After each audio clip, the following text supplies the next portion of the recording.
डोकरी नाजिया निशा तंजीम जमायत लवारी शरीफ तालका डोकरी पारां जश्न ईद मिलादुन्नबी सल्लल्लाहु अलैहि वसल्लम जी सिलसिले में शानदार रैली कढी वई, जंहिंजी अगवाणी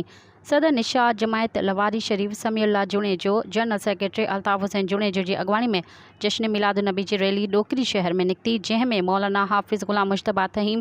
ख़तीब ऐं पेश इमाम मस्जिद चन्नापुल, मौलाना हाफ़िज़ अब्दुल रज़ाक़ जुणेजो ख़तीब ऐं पेश इमाम मस्जिद बटशाख मोहल्ला डोकरी, मौलाना हाफ़िज़ हुब्दार अली कीरियो ख़तीब ऐं पेश इमाम जामे मस्जिद डोकरी जिन ख़िताब फरमायो ऐं नात ख़्वानी मदद अली मैतलो, हाफ़िज़ साबिर जुणेजो ऐं अमजद अली मसण जिन कई।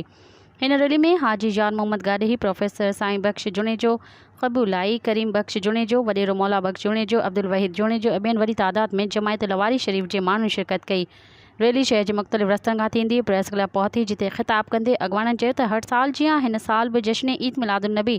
सल्लल्लाहु अलैहि वसल्लम रैली कढी वई आहे। हुननि चयो त ताजदार नबी करीम जी आमद ते ख़ुशी कयूं था। आख़िर में मिलाद नबी सल्लल्लाहु अलैहि वसल्लम जो लंगर खारायो वियो।